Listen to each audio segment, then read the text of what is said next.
Donc la deuxième catégorie importante de fonctionnalités proposées, c'est Smart Screen. Donc Smart Screen, vous en avez probablement entendu parler, parce que c'était la grande innovation Samsung où le capteur du smartphone voit vos yeux et est donc capable de réagir en fonction de cela. Donc je vais vous les activer pour vous montrer comment ça fonctionne. Donc la rotation intelligente, c'est un truc assez intelligent qui sert bien les gens qui aiment regarder leur smartphone dans leur lit notamment. Donc là, on l'a en mode portrait évidemment. Si je tourne le smartphone sans bouger la tête, il va passer en mode paysage. Mais si vous êtes allongé et que vous avez également votre tête dans l'alignement du smartphone, il vaut mieux que la photo ne bouge pas. Et en fait, Samsung a ici eu l'idée de regarder dans quelle position sont vos yeux pour que l'image suive ou pas le mouvement de vos yeux. Donc, si je tourne la tête en même temps que le smartphone, il reste en mode portrait et me permet donc de voir au mieux possible. La deuxième fonctionnalité qu'on peut trouver intéressante dans Smart Screen, c'est la Smart Pause. Donc ici, c'est quand vous regardez une vidéo, le capteur voit également si vos yeux sont posés sur l'écran ou s'ils ne sont pas posés sur l'écran. Et si vous détournez le regard, il mettra en pause tout seul la vidéo que vous êtes en train de regarder. Exemple, je regarde, je ne regarde pas.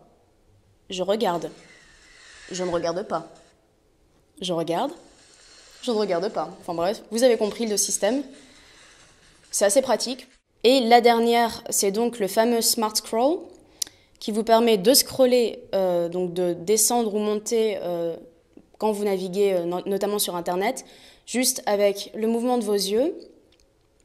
Donc en l'occurrence, vous avez le choix entre incliner la tête, donc de bas en haut, ou incliner l'appareil, donc comme ça, également de bas en haut pour naviguer. Je vais vous montrer l'inclinaison de la tête qui est plus intéressante.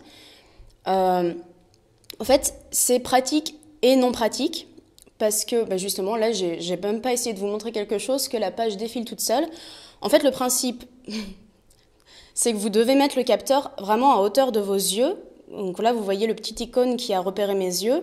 Sinon, ça défile tout seul et donc ça le fait encore. Donc, il faut être très prudent sur vos mouvements et un petit peu exagérer la chose. Donc là, je baisse la tête, hop, je m'arrête, je monte la tête. Mais alors, quand je monte la tête, ça fait un peu mal au cou, vous voyez, c'est pas très... En plus, si vous êtes en train de lire un article très intéressant comme le test de l'Asus PhonePad réalisé par mon collègue Quentin, et que vous êtes à un endroit super intéressant, voilà, vous vous êtes arrêté là, et vous avez un ami qui vous appelle, vous relevez la tête, et vous perdez, évidemment, l'endroit de votre lecture, puisque la page va défiler toute seule. Voilà. Bon, c'est un peu...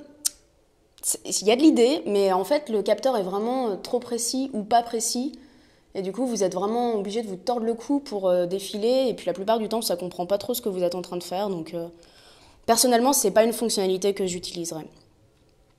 Donc voilà, c'est tout pour le côté yeux. Maintenant, on va passer au côté AirView.